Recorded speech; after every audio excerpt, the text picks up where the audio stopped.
Muito bem, já estamos aqui de novo e vamos falar sobre esse assunto da saúde, especialmente da mulher. Mas se você é homem e está assistindo com a gente, assiste para você, de repente, compartilhar esse programa com uma amiga, uma parceira, uma companheira, uma colega de trabalho. Hoje a gente está falando sobre o melasma, que é a doença que é mais comum entre as mulheres e é caracterizada principalmente por aquelas manchas escuras no rosto, que acaba afetando não só a saúde da mulher, mas a autoestima, fazendo com que muitas abandonem até o convívio social. Quem vai falar um pouquinho para a gente sobre essa doença crônica e que precisa de cuidados diários e específicos é a dermatologista doutora Janine Pichler. E para participar aqui desse programa, envia para a gente a sua mensagem através do WhatsApp. O número é 12 982660004, mas presta atenção porque o nosso DDD é 12. Você tem que salvar aí esse número com o DDD certo, porque senão a sua mensagem não vai chegar aqui não. De repente você vai estar fazendo pergunta para alguém que nem sabe que o Vida e Saúde existe. Então, olha, anota aí, dá uma conferida se está salvo o número certo no seu celular. O DDD é 12 e o número é 982660004. Código de área 12. Combinado? Doutora Janine, muito obrigada pela participação aqui no Vida e Saúde hoje. Tudo bem? Obrigada. É um prazer estar aqui com vocês nessa tarde de hoje. Legal. Doutora, o melasma é uma doença que afeta que parte do corpo? É só o rosto? Não, na verdade o melasma, ele predominantemente acomete a região do rosto, mas ele pode ser extrafacial também, acometer colo, braços, outras regiões do corpo. Tá. Qual é a característica? Quais são as áreas mais afetadas do rosto? As áreas mais afetadas do rosto são as regiões malares, que correspondem às áreas das bochechas, o buço e a região centrofacial, que é testa e glabela. E são manchas mais escurecidas, né? Como que são formadas essas manchas, doutora? Exatamente. Essas manchas são manchas acastanhadas, que elas têm vários fatores de gatilho para aparecer. Dentre eles, fatores hormonais, como os anticoncepcionais, fatores genéticos, que podem aparecer desde e exposição à radiação ultravioleta ou luz visível. Tivemos um probleminha aqui na comunicação, mas se eu entendi, é exposição à luz, não só a luz do sol, mas também a luz de ambientes fechados, né? Qualquer espectro luminoso. Também fatores hormonais. Então, a grávida, por exemplo, tem mais chance de ter melasma, doutora? Então, na gravidez existe uma predisposição para aparecer melasma. Mas o melasma ele pode aparecer em qualquer mulher, na verdade, tanto mulher quanto homem. Mas na gravidez existe um risco maior mesmo. Entendi. E aí, se surge o melasma, ele também vai embora sozinho ou a tendência é piorar? Como é que é a evolução desse problema? Então, o melasma é uma mancha que afeta muito a autoestima, né? E o melasma, ele não tem cura, mas ele tem tratamento. Então, apesar dele ser uma mancha de difícil controle, ele, com um tratamento adequado, a gente consegue manter as manchas bem controladas, clarinhas e manter no nível da pele em que a gente consegue controlar. Entendi, legal. Então, dá para fazer esse controle. Agora é o seguinte, tem prevenção? Ou existe, queria saber tem pessoas que têm mais predisposição para o melasma, qual que é essa relação? Quem é que pode ter melasma? Sim, existe uma predisposição maior nas mulheres, principalmente mulheres que moram em regiões tropicais, assim como nós, brasileiras. E homem é mais difícil ter melasma, mas também pode ter. Tá. Então, existe alguma maneira da gente prevenir, doutora? Existe, sim. O melasma, na verdade, a gente previne principalmente com o uso de filtros solares. E os filtros solares, eles têm que ser mantidos e reaplicados constantemente para a gente conseguir prevenção. E me diz uma coisa, a gente mora no Brasil, a gente adora a praia, adora o sol, estamos com saudade do verão já, né? Esse inverno está esticado e a gente está todo mundo confinado em casa. E quem tem melasma, está assistindo a gente pensando, nossa, mas eu adoro pegar praia, dá para pegar um bronzeado também ou não? Então, bronzeado não dá, porque a luminosidade para bronzear ela é incompatível com o melasma, com o controle do melasma. Vai piorar.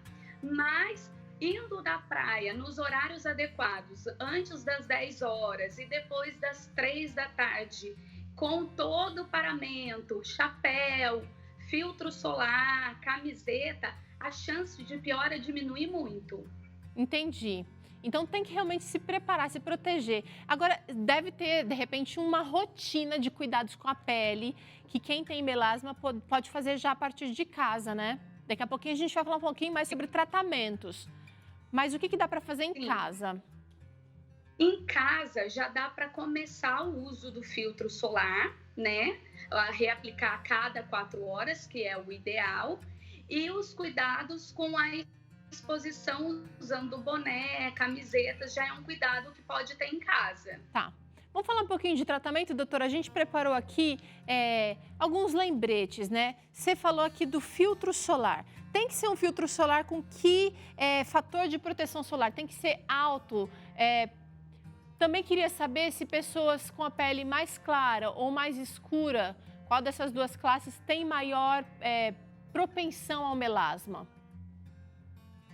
O melasma, na verdade, o protetor solar, ele tem que ser um filtro solar de amplo espectro. Então, tem que ser um filtro solar que proteja contra a luz visível.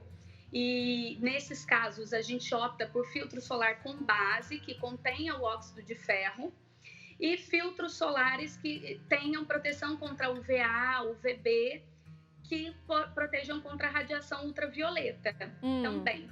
E quem tem mais propensão, geralmente, são as pessoas morenas. Morenas para negras. São as pessoas que têm mais propensão a ter melasma. Entendi. Mas o melasma ele pode pegar qualquer fototipo de pele. Tá. Antes da gente prosseguir aqui, você disse, olha, tem gente que acaba... Você falou que a gestante, por exemplo, ela tem maior propensão para ter o melasma. Mas eu queria saber, a gestação pode trazer alguns problemas de saúde e que vão embora muitas vezes depois da gestação, com o fim da gestação. É o caso do melasma também? Ou ele pode permanecer depois? Porque também regula muito a questão hormonal depois que tem o bebê, né? Exatamente. O melasma que surge durante a gestação, ele na verdade tem um nome específico. Ele é chamado de cloasma. Ok. E ele sim. Ele pode, depois da gestação, diminuir ou não. Algumas vezes ele permanece mesmo após a gestação. Então, vale tratar, vale procurar ajuda mesmo que tem a possibilidade de ser passageiro esse problema, né? Sempre vale a pena procurar ajuda para o tratamento. Doutora, uma outra possibilidade de tratamento, olha, a mulher é vaidosa, a gente gosta, né, de um creminho, um espelhinho, tá sempre na bolsa, arrumadinho ali. A gente pode usar qualquer tipo de creme no caso de melasma ou você tem alguns que são mais indicados?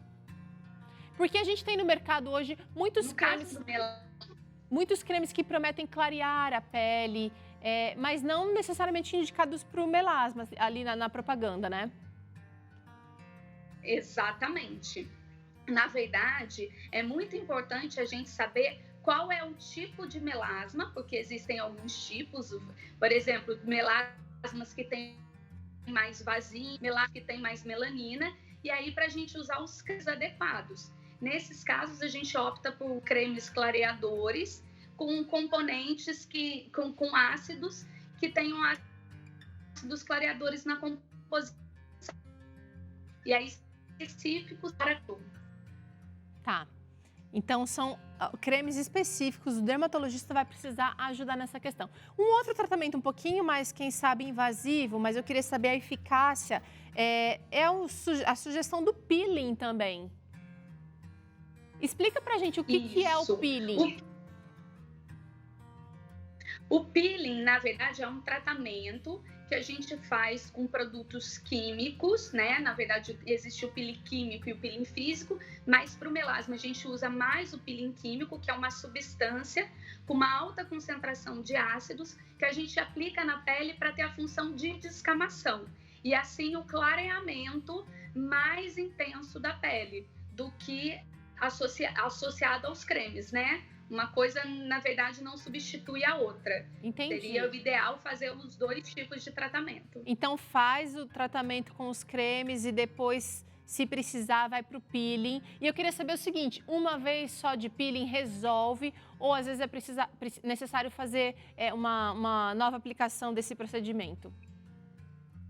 Na verdade, uma sessão de peeling geralmente é pouco. Geralmente o que a gente orienta é o peeling seriado. São várias sessões de peeling para poder conseguir um bom resultado. Geralmente de 2 a 3 sessões, no mínimo. Olha, então não é tanta coisa assim. Achei que fosse, de repente, 6, 7 sessões. Então, de 2 a 3 sessões já dá para ter um resultado legal. Sim, dependendo do peeling, sim.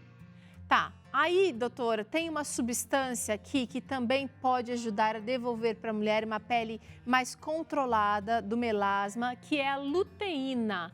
Fala pra gente um pouquinho mais sobre essa substância, doutora. A luteína, na verdade, ela é um beta-carotenoide, né? Ela é um antioxidante que ela tem o potencial de filtrar a radiação ultravioleta e, consequentemente, diminui a absorção da radiação solar na pele, melhorando o melasma, melhorando possíveis manchas que podem ser desencadeadas pela radiação solar. É verdade que a gente encontra luteína na nossa alimentação, por exemplo? Sim. A luteína ela é encontrada principalmente nos alimentos verdes escuros, como couve, espinafre, algumas frutas como abacate, kiwi. Tem componentes, tem a luteína como componente. Olha que legal. Doutora, tá chegando um monte de interação aqui. Vamos ver se você pode ajudar a Ana Célia, por exemplo, de Fortaleza. Ela disse que tem melasma desde que fez histerectomia. Já usou de tudo que se possa imaginar. E a pergunta dela é, a cúrcuma clareia o melasma? Você acabou de falar da luteína. Tem luteína na cúrcuma também, doutora? Não, na cúrcuma não. Na verdade, a cúrcuma ainda não tem estudos científicos de comprovação de clareamento do melasma, mas a gente tem um outro fitoterápico, na verdade, que seria o piquenogenol, que tem estudos de comprovação de clareamento do melasma. Mas a cúrcuma a gente ainda não tem estudos suficientes para isso. Tá. A cúrcuma vai ser boa para outras coisas aí na sua vida, mas vamos buscar especificamente para o melasma. Tem mais interação, vamos ver quem está falando com a gente agora. É a Sirlene de Salvador. O melasma pode aparecer em crianças, é a pergunta dela. Tem algum remédio caseiro? Gostei dessa pergunta também, Sirlene. O melasma normalmente não aparece em crianças, é muito raro de aparecer em criança. Geralmente aparece a partir da adolescência, mas mais predominantemente na vida adulta. Tá. E a receita caseira que geralmente a gente orienta a fazer é o uso do filtro solar. É a melhor receita caseira. Geralmente a gente brinca que 50% do tratamento é o uso do filtro solar adequado. Bom, e falando em filtro solar, olha só a pergunta que chegou aqui, doutora.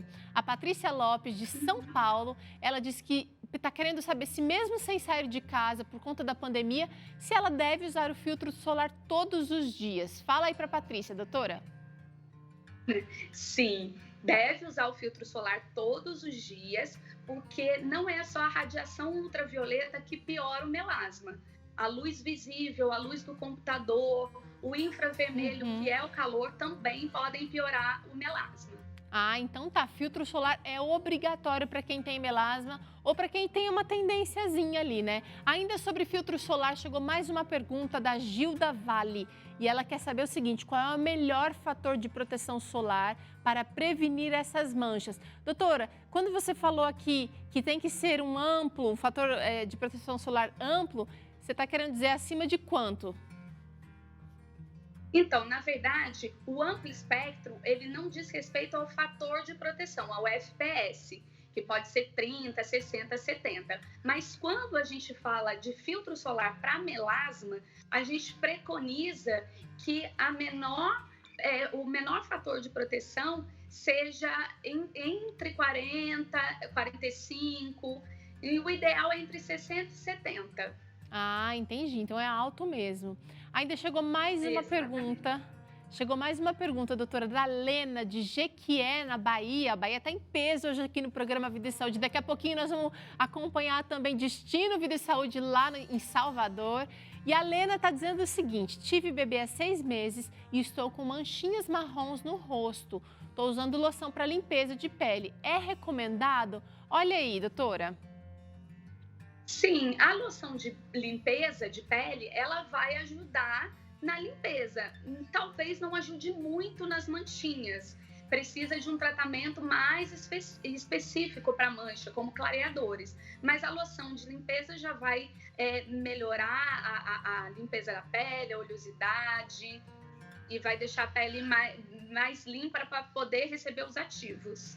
Doutora, com certeza as pacientes com melasma têm uma grande perda social também. Você tem uma dica para que essas mulheres possam retomar o convívio social, mesmo com o tratamento do melasma? Sim, na verdade, o melasma, como ele afeta muito a autoestima, principalmente das mulheres que têm esse tipo de mancha, a gente orienta a ter todos esses cuidados e o tratamento, fazer tratamentos que consigam remover a mancha, pelo menos parcialmente, para que elas fiquem mais satisfeitas com elas mesmas, com o rosto, procurando um profissional adequado para fazer esse tratamento, porque tem tratamento e a gente consegue bons resultados. Então, o ideal é tratar sempre. Legal, doutora. Quero te agradecer aqui pelas dicas e também pelos esclarecimentos sobre esse problema de saúde. Obrigada, a gente se encontra numa próxima. Tá ótimo. Obrigada a vocês. Tchau, tchau. Tchau. Olha, você sabe que aqui no Vida e Saúde queremos sempre o seu melhor e por completo. E pensando nisso, nesse mês de agosto, a gente preparou uma super promoção para você se beneficiar com todos os produtos da Novo Tempo. É isso mesmo, né? Você sabe que aqui tem camisetas, tem CDs, DVDs, dos mais antigos aos mais recentes e muito mais. Tem lançamento, só que sabe o que é bom? Sabe o que é o melhor de tudo? Esse mês você tem 15% de desconto em todos os produtos para você que sempre acompanha o Vida e Saúde. Então, acesse agora mesmo novotempo.com/gravadora ou então liga aqui pra gente. O número é 0300 789 1111 e no final da compra você adiciona o cupom VS de Vida e Saúde, VS15. Não perde essa oportunidade não, viu? De levar a Novo Tempo aí para sua casa. Rapidinho, no próximo bloco a gente faz um intervalo. Na volta... Tem mais uma interação? Peraí, antes do intervalo chegou uma interação, vamos ver. Isabel de Salvador diz que está aguardando ansiosamente o Destino Vida e Saúde na minha cidade. É por isso que foi antes do intervalo, né? Querida, estamos chegando. Salvador, estamos chegando. E é no próximo bloco que tem essa estreia que você acompanha aqui a nova temporada do Destino Vida e Saúde em Salvador, na Bahia. Amo essa terra, esse povo maravilhoso. E ainda tem receita aqui no programa. Olha esse bolo de chocolate que você aprende aqui com a gente. Isso é Vida e Saúde, gente, com todo gosto. A gente volta já já.